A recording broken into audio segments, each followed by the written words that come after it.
Shalom. Tout d'abord, j'aimerais vous mentionner ce qui s'est passé le 19 novembre dernier. C'était la nuit.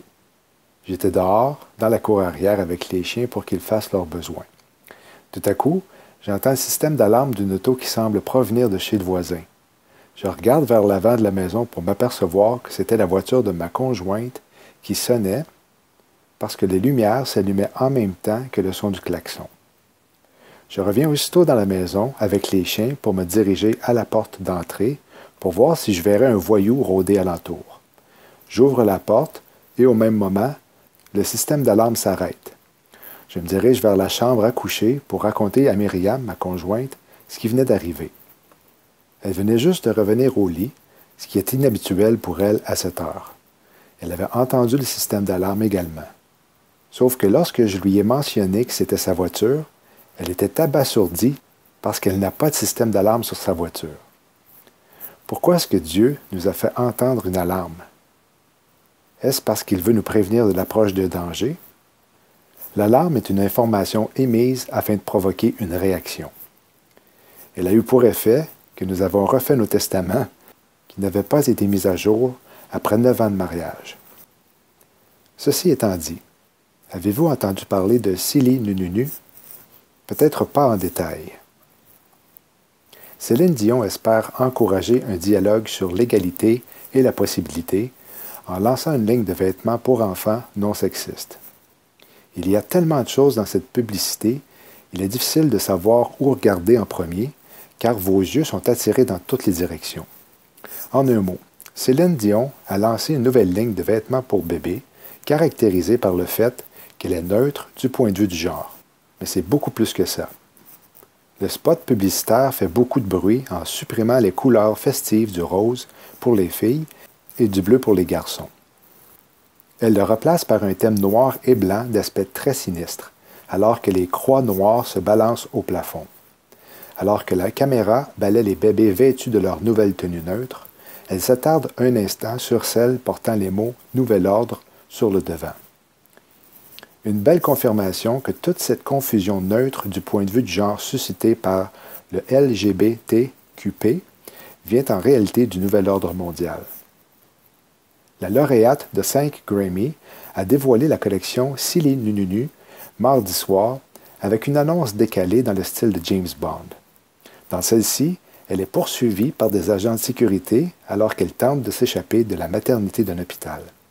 Elle y est montrée dans la maternité d'un hôpital, soufflant une poignée de confettis étincelant sur un groupe de nourrissons et, comme par magie, leurs vêtements de nuit traditionnels roses et bleus sont remplacés par du noir et blanc unisexe. Elle a ensuite été chassée de la salle par des agents de sécurité alors qu'elle tentait de s'échapper avant d'être amenée en prison.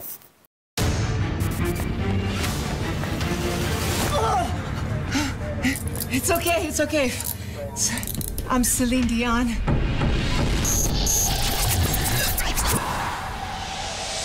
Our children, they are not really our children. As we are all just links in a never-ending chain That is life. For us, they are everything.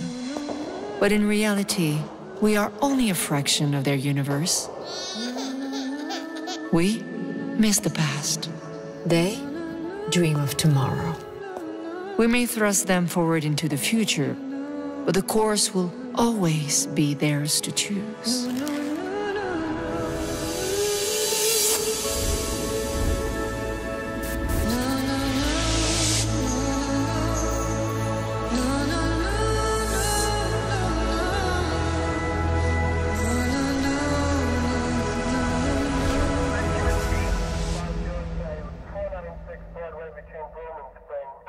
I can't believe they called security. I mean, oh, come on, I'm Celine Dion. I'm not spending the night in jail. Holy shit.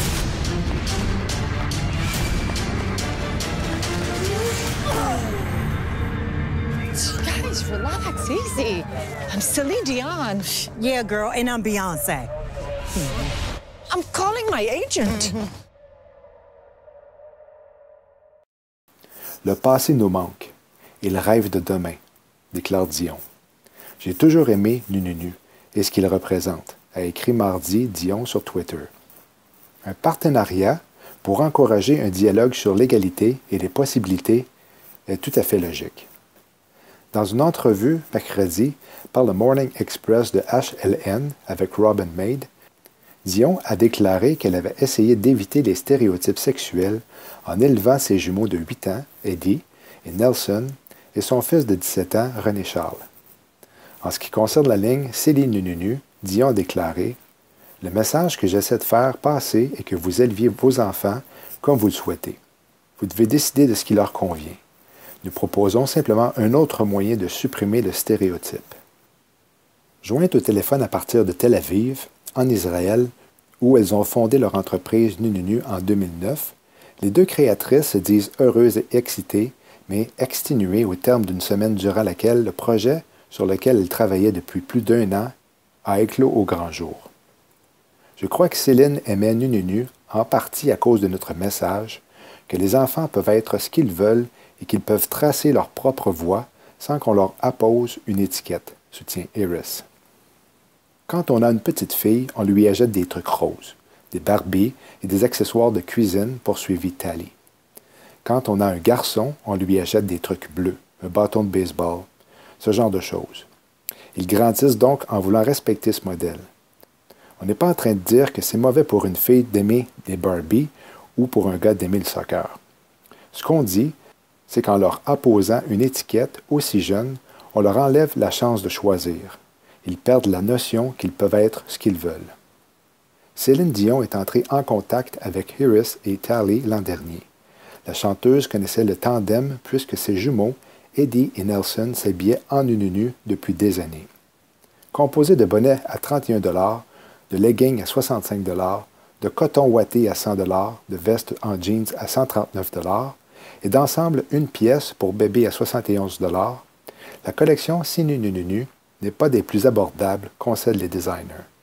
Ce n'est pas accessible à tout le monde, reconnaît Tally. On aurait aimé que ça soit différent, mais c'est comme ça.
Le président George H.W. Bush, l'homme qui a déclaré le nouvel ordre mondial à venir en 1991, mort à 94 ans. Le 11 septembre 1991, le président George Herbert Walker Bush s'est levé et a proclamé le nouvel ordre mondial à venir qui modifierait la société telle que nous la connaissons. Il a poursuivi en affirmant que ce nouvel ordre mondial serait appliqué par des soldats armés des Nations unies. Exactement 10 ans après le début de ce discours, les tours jumelles du World Trade Center de New York, ainsi que le bâtiment 7, seraient intentionnellement détruits lors de la plus grande attaque de masse aux États-Unis depuis Pearl Harbor. Le fils de George H.W. Bush, Marvin Bush, était chargé de la sécurité pour le World Trade Center, tandis que son autre fils, George W. Bush, était président. Qui peut oublier ce regard stupide et totalement coupable sur le visage du président George W. Bush, alors qu'il prétendait écouter des enfants lire un livre pendant la période scolaire le 11 septembre 2001, puis rigole comme il a contredit son propre récit de cette journée à plusieurs reprises au cours d'interviews dans les années qui ont suivi le 11 septembre.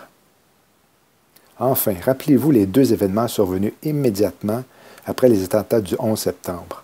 Le passage du Patriot Act orwellien le 26 octobre 2001 et la création de la première micropuce implantable humaine de Verichip en 2002.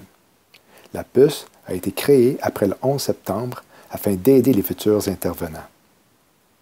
L'un parlait doucement, l'autre harangue les foules. L'un créait des coalitions internationales, l'autre les détruit. L'un était un héros de guerre, l'autre a évité les champs de bataille. La vie du président George H.W. Bush offre un contraste saisissant avec celle de l'occupant actuel de la Maison-Blanche, Donald Trump. L'ancien magnat de l'immobilier fut l'un des tout premiers dirigeants passés et actuels à rendre hommage au 41e président des États-Unis, décédé vendredi à 94 ans au Texas. Mais même cette déclaration courtoise illustre la différence indéniable entre les deux hommes. Espoir, humilité, discret, inébranlable, inspiré, sont quelques-uns des mots qui parsèment les 5 paragraphes du communiqué transmis depuis Buenos Aires, où le milliardaire assistait au sommet du G20.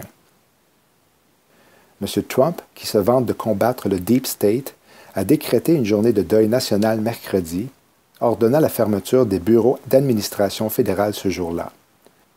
Les drapeaux ont été placés en berne sur tous les bâtiments officiels pour 30 jours.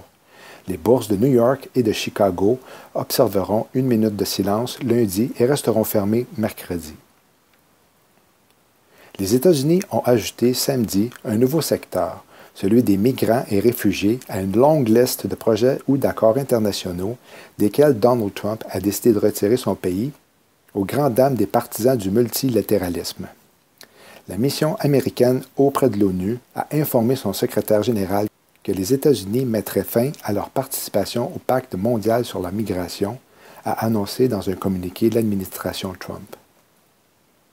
En septembre 2016, les 193 membres de l'Assemblée générale de l'ONU avaient adopté à l'unanimité un texte appelé Déclaration de New York pour les réfugiés et les migrants qui vise à améliorer à l'avenir leur gestion internationale. Depuis son entrée en fonction en janvier, le républicain Donald Trump a entrepris de prendre le contre-pied de nombre d'engagements pris par son prédécesseur démocrate Barack Obama. Plusieurs mesures ont déjà visé le secteur de l'immigration aux États-Unis. Les migrations sont un problème mondial qui réclame une réponse mondiale, a rétorqué dans un communiqué le président en exercice de l'Assemblée générale de l'ONU, le chef de la diplomatie slovaque, Miroslav Lajčák, en déplorant la décision américaine. Et le multilatéralisme reste le meilleur moyen pour faire face à des défis mondiaux, a-t-il ajouté, cité par son porte-parole Brendan Varma. Ce pacte de l'ONU, comme ils l'appellent eux-mêmes, doit être adopté les 10 et 11 décembre 2018. Ce traité concerne tous les pays du monde. La fin des nations. Il n'y aura plus de séparation entre les pays. Nous serons tous considérés habitants du monde. Le monde sera un. Le monde aura un seul ordre, un seul gouvernement qui gérera toutes les populations locales. L'émergence du nouvel ordre mondial, comme le disait Nicolas Sarkozy en 2008, Nous irons ensemble vers le nouvel ordre mondial et personne, je dis bien personne, ne pourra s'y opposer. Elle est donc ici très factuelle, concrète et éminente. Ce pacte mondial ne porte pas sur les réfugiés qui relèvent de la Convention de Genève, mais concerne tout, chacun. Il postule en effet que l'acte migratoire est un choix individuel par opposition à une nécessité, choix qu'il convient d'accompagner, sécuriser et pérenniser. L'alliance entre les élites mondialistes, mobiles par vocation, et les pauvres mobiles par désir d'accéder à une vie meilleure sera ainsi gravée dans le marbre au détriment peut-être des sédentaires attachés à leur ville ou village, à leur culture, à leur histoire. L'objectif 5 fait obligation aux États d'organiser leur regroupement familial et de fournir aux migrants les mêmes droits à la sécurité sociale et aux services sociaux que les natifs du pays d'accueil. Les rédacteurs de l'accord anticipent certes que des frictions entre population d'accueil et population migrante pourraient avoir lieu. L'objectif 17 tient donc un imitable double discours. D'un côté, les États signataires doivent s'engager à éliminer toute forme de discrimination, à condamner et contrer les expressions, actes et manifestations de racisme, de discrimination, de violence, de xénophobie et d'intolérance envers les migrants. Except people who have reached the safety of upstate New York are not the world's most vulnerable people, Mr. Speaker. The UN Global Compact on Migration directs the countries to, quote, sensitize media on what to say with regard to immigration. Now, and given that this Prime Minister disparages, name-calls, bullies, anyone who dares to question his severe inability to manage Canada's borders, the UN Global Compact on Migration directs the countries to, quote, sensitize media on what to say with regard to immigration or manage the integrity of our asylum system. Conservatives oppose the signing of this agreement. Will the Prime Minister withdraw Canada from this agreement and close the loophole in the Safe Third Country Agreement? Le Parti conservateur n'accepte pas que le Canada signe le pacte mondial pour la migration de l'ONU parce que le premier ministre permet à près de 38 000 personnes d'entrer illégalement au Canada en provenance des États-Unis, dégradant nos frontières et notre système d'octroi d'asile. Le premier ministre va-t-il s'engager à combler la lacune dans l'entente des pays tiers sûrs et à se retirer du pacte mondial pour l'immigration de l'ONU? Monsieur le Président, non, nous n'allons pas nous retirer de la pacte mondial sur la protection des immigrants de l'ONU. C'est essentiel de continuer à démontrer notre respect pour les systèmes d'immigration, notre compréhension que l'immigration et l'acceptation des réfugiés à travers le monde doit se faire de plus en plus. Nous sommes un pays qui a été bâti par l'acceptation de ceux qui venaient ici pour bâtir une meilleure vie et on a une population qui est positivement enclin à l'immigration parce qu'ils savent que nous avons un système robuste et sécure. Même avec les arrivants irréguliers, on continue d'appliquer à la lettre toutes les lois et nos principes en immigration. Ceci étant dit, plusieurs événements prophétiques se sont déroulés en particulier cette semaine, dont celui que l'on vient de lire, nous démontrant sans l'ombre d'un doute que nous sommes dans la période que la Bible appelle les derniers jours. Des capteurs sismiques ont enregistré que la Terre avait sonné comme une cloche le 11 novembre, mais personne ne sait pourquoi cela s'est produit. Les capteurs sismiques ont pour la première fois détecté l'événement à proximité d'une île située entre Madagascar et l'Afrique. Puis, des signaux d'alarme ont retenti jusqu'au Chili, de la Nouvelle-Zélande et du Canada. L'événement enregistré par les sismologues le 11 novembre 2018 était inhabituel à bien des égards. Pour commencer, 2 des 3 formes d'ondes principales qui accompagnent toujours les séismes étaient visiblement absents. Deuxièmement, cet événement marquait également des fissures courtes et pointues qui sont communes à la plupart des tremblements de terre. Mais ce qui est le plus troublant pour les scientifiques, c'est que, au lieu du grondement sourd causé par les tremblements de terre, cet événement produisait un son musical grave et de basse fréquence, comme si quelqu'un venait de sonner. Et quand l'arche de l'Alliance de l'Éternel entra dans le camp, tout Israël poussa de grands cris de joie, et la terre retentit de nouveau. 1 Samuel 4,5. Une recherche rapide sur Google pour ce qui est 11h11 a donné des résultats très intéressants. Tout ce qui vient de l'univers nous envoie un message pour vous demander de faire un vœu lorsque votre horloge indique 11h11 comme heure de la journée. Peut-être que ceci est juste un événement unique, signifiant très peu. La Terre est un système complexe et contient de nombreuses anomalies. Mais si cela se reproduisait ou commençait à être à la hausse, cela me ferait croire que quelque chose de plus grand pourrait être en jeu. Car nous savons que toute la création gémit et travaille dans la douleur ensemble jusqu'à maintenant. Et non seulement eux, mais aussi nous-mêmes qui avons les prémices de l'Esprit, nous-mêmes nous gémissons en nous-mêmes en attendant l'adoption, à savoir la rédemption de notre corps. Romains 8, 22, 23. Les FDI simulent une guerre avec le Hamas et le Hezbollah au cours d'un exercice de 10 jours. Depuis qu'Israël et le Hamas ont conclu un cessez-le-feu la semaine dernière, le gouvernement israélien est soumis à une pression immense de la part des habitants de la frontière et des législateurs de Gaza pour ne pas avoir assuré la sécurité des citoyens israéliens.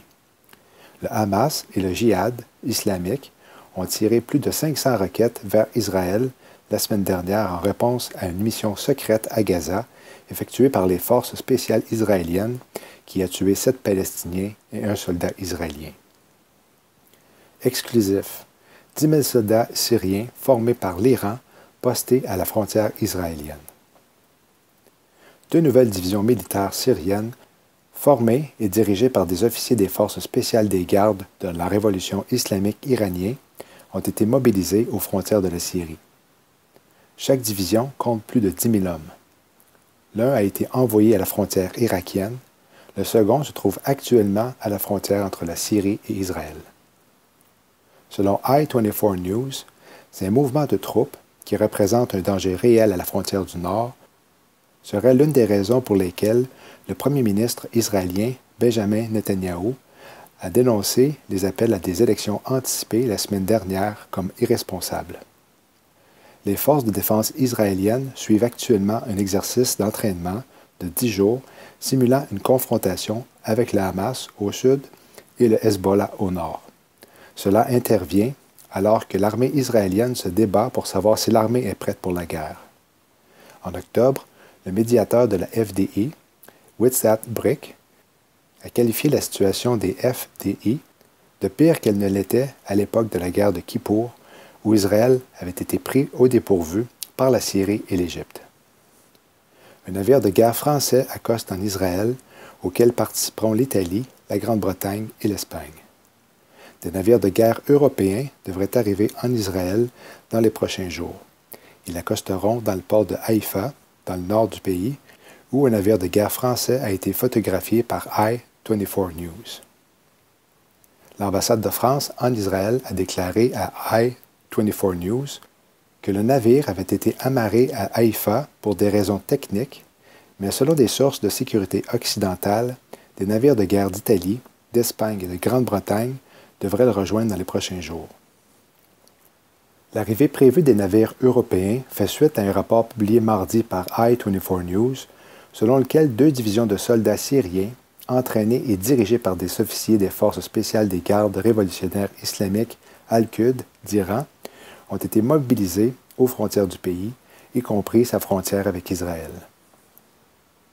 Les décorations de Noël de Melania Trump terrifient la toile.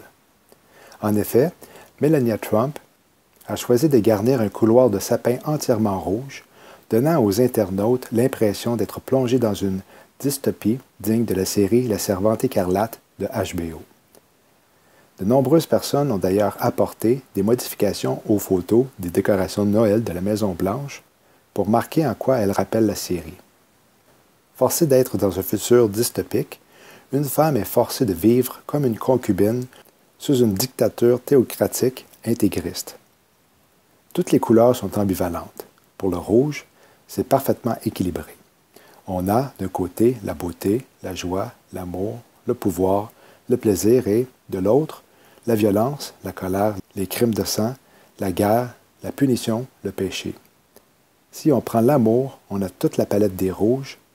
On a l'amour divin, qui est le sang versé par le Christ sur la croix. C'est l'amour-passion entre 2 personnes. Mais c'est aussi l'érotisme, la luxure, la prostitution. Pendant longtemps, les prostituées devaient porter des pièces de vêtements rouges pour se distinguer des autres femmes. Les maisons de prostitution étaient aussi différentes par une enseigne ou une lanterne rouge. Curieusement, lors de l'ouverture du défilé du 14 juillet, c'est un drapeau pour le moins inhabituel qu'a dessiné la patrouille de France dans le ciel parisien. Le moment est toujours très attendu.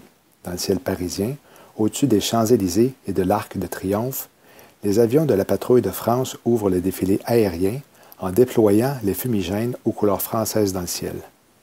Cependant, alors que les 9 avions doivent en principe être par tiers aux couleurs françaises, 3 bleus, 3 blancs et 3 rouges, donc le premier avion, qui aurait dû être bleu, a lâché un fumigène rouge. C'est également la première année où les décorations et les lumières de Noël aux Champs-Élysées sont de couleur rouge alors qu'elles ont toujours été blanches. Des Vauclusiens, déçus par la passivité du préfet et des forces de l'ordre et n'acceptant pas les méthodes des Gilets jaunes, ont décidé de s'organiser en créant une page Facebook intitulée « Foulard rouge », la riposte face aux Gilets jaunes, en vue de rassembler les citoyens qui sont pénalisés tous les jours par ces derniers. Hasard du calendrier ou non, la première personne à avoir accueilli Emmanuel Macron portait un gilet jaune lors de son arrivée en Argentine pour le G20.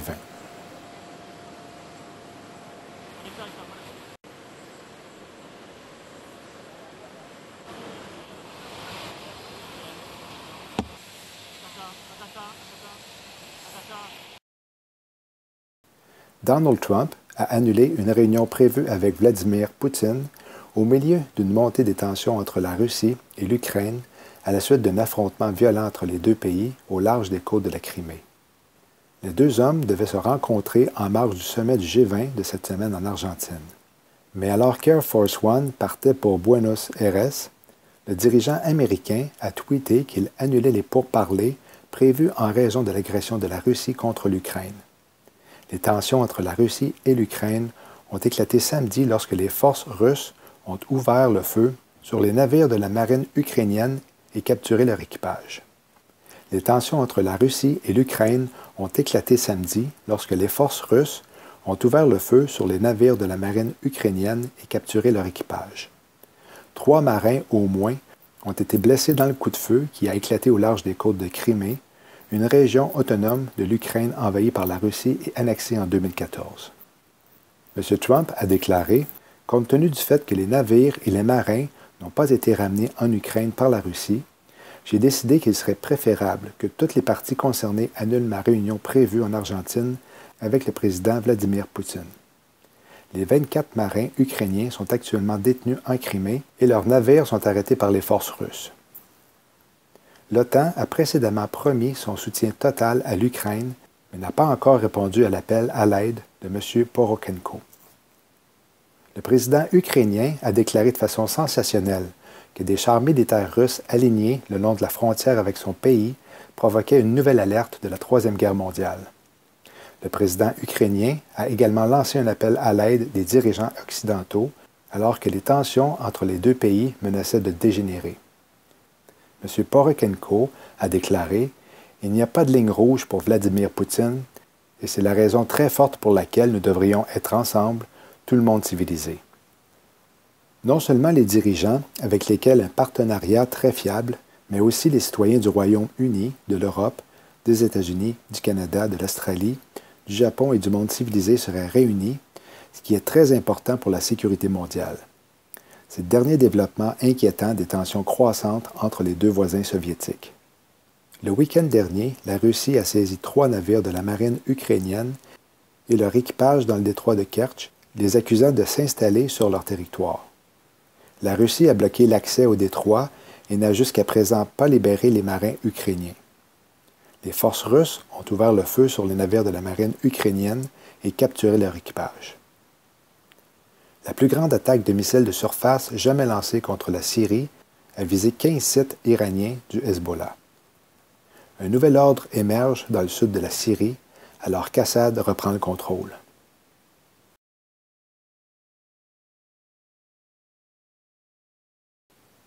Routes effondrées, bâtiments fissurés, étagères et placards vidés de leur contenu, un puissant tremblement de terre d'une magnitude évaluée à 7 a secoué vendredi matin le sud de l'Alaska, créant un début de panique à Anchorage, la principale ville de cet État américain pourtant habitué au séisme.